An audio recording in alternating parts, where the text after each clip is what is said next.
Let's begin with the name of Almighty Allah, who is the most gracious and the most merciful.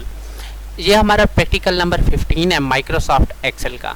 इस practical के अंदर हमने सबसे पहले इस तरह की वर्कशीट बनानी है, जो कि मैंने यहाँ पर बनाई हुई है। हम आप जो भी काम करेंगे वो यहाँ पर करेंगे, लेकिन पहले करना क्या है ये चीज़ देख लेते हैं। देखिए, हमने सबसे पहले मेडिकल अलाउंस कैलकुलेट करना है, जो हमें बताया गया वो 40% है। उसके बाद हमने कैलकुलेट करना है मेडिकल अलाउंस नहीं है, ये यहाँ पर हाउस रेंट है जो कि 45% है। ये हमने कैलकुलेट करना है। इसको मैं दोबारा यहाँ पर टाइप कर देता हूँ, HOUSE हाउस RENT। तो उसके बाद हमारे पास 15% कन्वेंस अलाउंस है, जो हमने कैलकुलेट करना है। कैलकुलेट करने का तरीका जो है मैं यहाँ पर बताना है। उसके बाद टोटल सैलरी और उसके बाद कैलकुलेट 6% इनकम टैक्स हमने करना है। उसके बाद नेट सैलरी कैसे कैलकुलेट करते हैं इसको एक्सप्लेन भी किया जाएगा, और एक्सप्लेन करने के साथ साथ इसको यहाँ पर करके भी दिखाया जाएगा।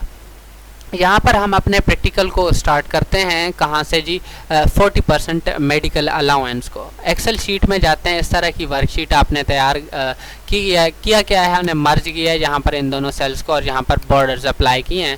फर्दर मोर इनको सिलेक्ट करके यहाँ पर बोल्ड एंड सेंटर अलाइन इनको कर देते हैं, ताकि आपको विजिबिलिटी इसकी सही रहे। उसके बाद जहाँ पर हम मेडिकल अलाउंस जो कि हमने 40% कैलकुलेट करना है, इक्वल टू पहले 40% यहाँ पर लिखते हैं, यानी कि 40/100 ये है 40%, और इसको जिस चीज़ के साथ फाइंड करना है उसके साथ मल्टीप्लाई कर देते हैं, तो हमारे पास 40% अलाउंस आ जाएगा। फिर इसके बाद सब पे मालूम करने के लिए फिल हैंडल को ड्रैग कर लेते हैं, ताकि जो भी चीज़ है वो हम यहाँ पर मालूम कर लेते हैं। एक और चीज़ आपको यहाँ पर बता देता हूँ। फ़र्ज़ करते हैं यहाँ पर आपने इसको नीचे ड्रैग कर दिया, तो यहाँ पर इसकी वैल्यू नहीं आएगी। ठीक हो गया। अगर फ़र्ज़ करते हैं यहाँ पर आपने कुछ एंटर कर दिया है, तो ये एक्सेल इसकी वैल्यू को खुद ही चेंज कर देगा, जो आपने यहाँ पर देखिए। यहाँ पर कुछ नाम भी लिख देते हैं। यहाँ पर इसका नाम लिखने के बाद हमने हाउस रेंट को कैलकुलेट करना है। हाउस रेंट हमारा है, यहाँ पर हमें नज़र आ रहा है 45%। तो 45% कैलकुलेट करने के लिए इसी तरह से फार्मूला लगाना है। मैं थोड़ा इसको जल्दी से करूँगा, जैसे कि यहाँ पर मैं इक्वल टू प्रेस करता हूँ और सबसे पहले 45% लिखते हैं, 40/100। अगर आपको पिछला समझ आ गया होगा तो ये भी ज़रूर आपको आया होगा। यहाँ पर हम लोग इस बेसिक पे स्केल को क्लिक करेंगे और यहाँ पर हमारे पास हाउस रेंट निकल आएगा।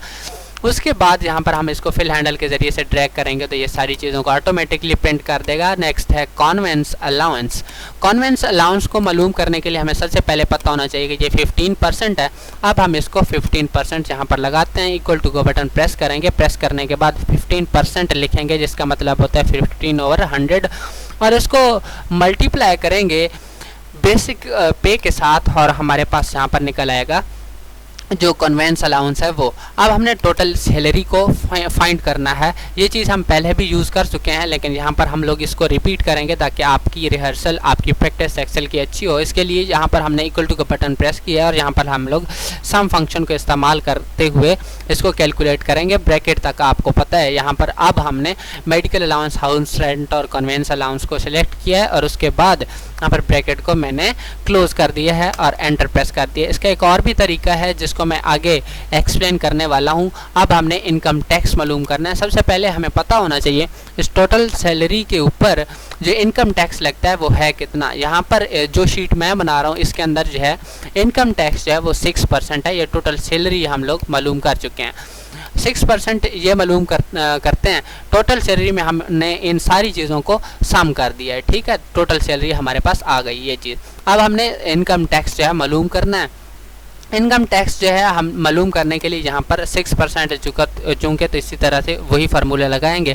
सबसे पहले मैं लिखता हूँ 6%, जिसका मतलब होता है 6/100, और इसको मैं मल्टीप्लाई करूँगा जनाब इसके साथ, टोटल सैलरी के साथ, क्योंकि मैंने टैक्स निकालना है सैलरी में से।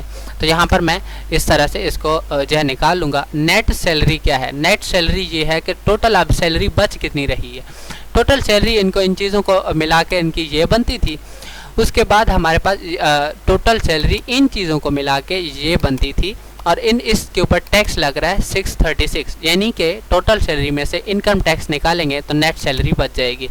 इक्वल टू का फार्मूला, इक्वल टू का बटन प्रेस करने के बाद यहाँ पर मैं लिखूँगा, इस सेल के ऊपर क्लिक कर दूंगा और माइनस प्रेस करने के बाद इनकम टैक्स इस पर क्लिक करूँगा तो ये यहाँ पर हमारे पास नेट सैलरी आ जाएगी। ये थी 10,600 और ये है 9,964। इसको अगर मैं ड्रैग करूँगा यहाँ पर तो ये सारों की नेट सैलरी प्रिंट कर देगा। यहाँ वैल्यूज 0 आ रही हैं क्योंकि हमने इनको फिल आउट नहीं किया हुआ, यहाँ पर इनको ऑटोमेटिकली फिल कर लेते हैं तो सारी जो वैल्यूज़ हैं वो यहाँ पर प्रिंट हो जाएंगी। देखें आप, ये एक्सेल का सबसे बड़ा जो है एडवांटेज है। यहाँ पर इससे 0 माइनस हुआ है, लेकिन अभी फ़िलहाल हम इसको अगर ड्रैग करें तो ये सारी वैल्यूज़ हैं करेक्ट हो जाएंगी। इस प्रैक्टिकल के अंदर हमने ये कुछ सीखना था। आने वाले प्रैक्टिकल के अंदर मज़ीद एक्सेल के बारे में हम लोग सीखेंगे। ये देखें, नेट सैलरी जो है वो इनकम टैक्स, अगर हम लोग इनकम टैक्स निकाल देते हैं टोटल सैलरी में से, हमारे पास नेट सैलरी आ जाती है। इसी के साथ ही गुड बाय।